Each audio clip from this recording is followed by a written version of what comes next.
गुरु कृपा अपरंपार। गुरु की कृपा अपरंपार है।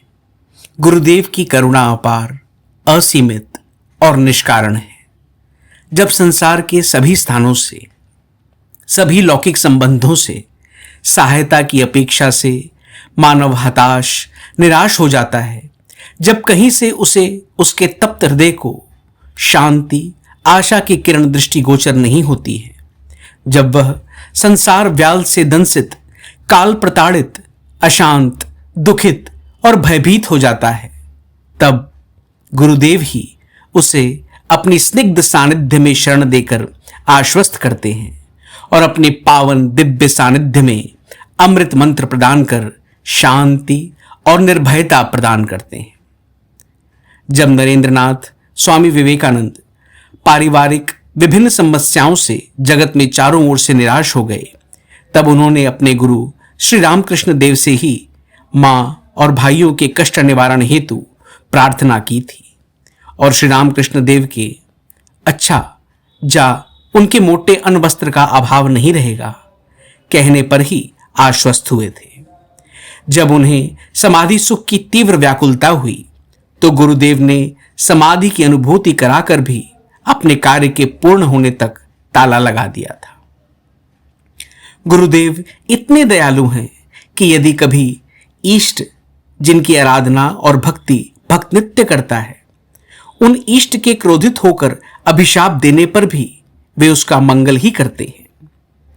जब एक शिष्य को शिवजी ने शाप दे दिया तो गुरुदेव ने ही करुणा विगलित होकर अपनी निष्कारण कृपा से शिष्य की रक्षा की। ऐसी निष्कारण गुरु कृपा है। श्री रामचरितमानस की वह प्रसिद्ध घटना यहां उल्लेखनीय है। संशयी गरुड़ जी काग भुसुंडी जी के पास जाते हैं और वहां उनसे भगवान श्री राम की कथा सुनकर उनका संशय दूर हो जाता है। उसके बाद गरुड़ जी ने पूछा कि आपको यह काग शरीर कैसे मिला, तो काग भुसुंडी जी ने पूर्व जन्म की बड़ी मार्मिक घटना सुनाई। उन्होंने कहा, कलयुग में अयोध्या में शूद्र शरीर में मेरा जन्म हुआ। मैं मन, वचन, कर्म से शिव जी का सेवक और अन्य देवताओं का निंदक तथा अहंकारी था। मैं धन के मद से मत, बकवादी, उग्र बुद्धि, दंभी था। श्री रामकृष्ण की राजधानी में रहकर भी मैं उस समय उसकी महिमा नहीं जानता था। कलयुग में कपट, हठ, दंभ, द्वेष, पाखंड, मान, मोह, मद और काम आदि ब्रह्मांड में व्याप्त हो गए। लोग जप, तप, यज्ञ, व्रत और दान आदि धर्म तामसी भाव से करने लगे।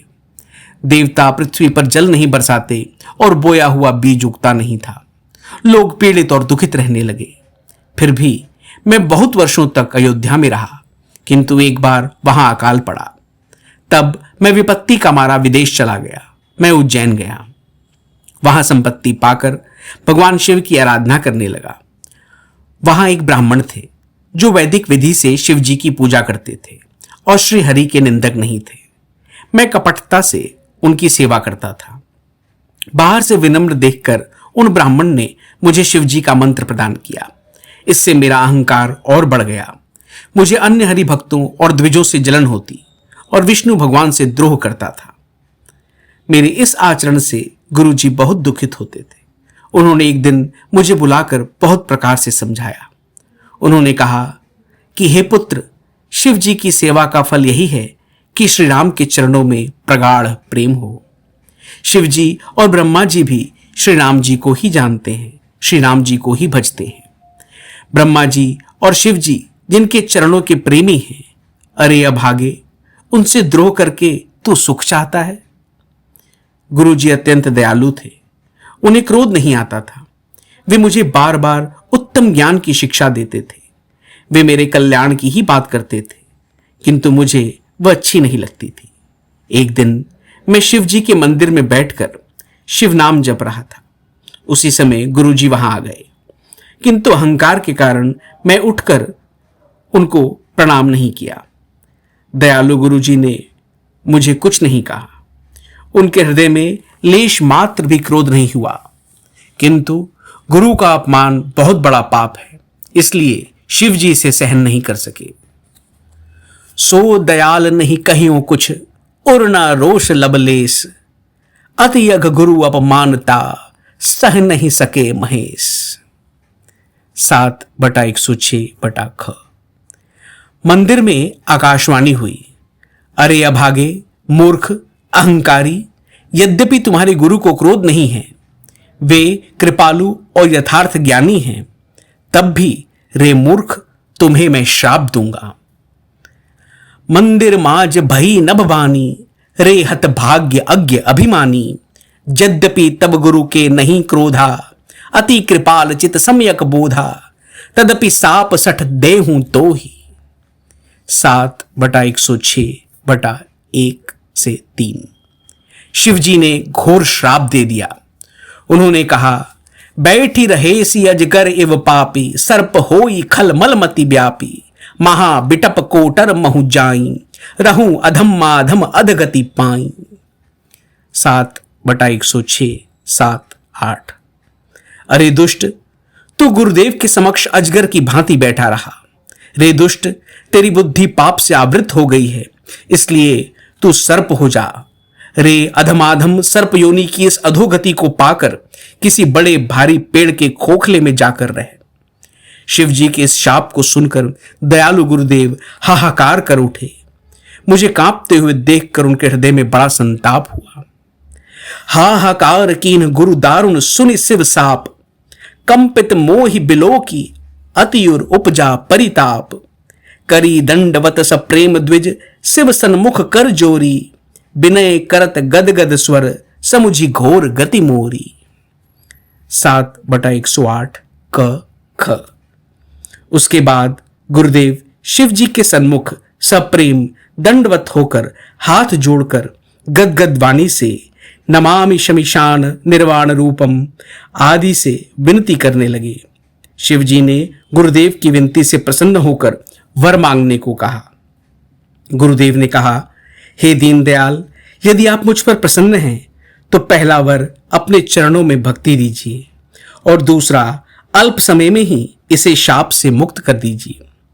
हे नाथ, वही कीजिए जिससे इसका परम कल्याण हो।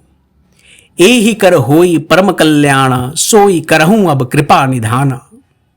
7/108/1 शिवजी ने कहा, यद्यपि इसने दारुण पाप किया है, मैंने इसे क्रोध कर श्राप दे दिया है, तो भी तुम्हारी साधुता देखकर इस पर विशेष कृपा करूंगा।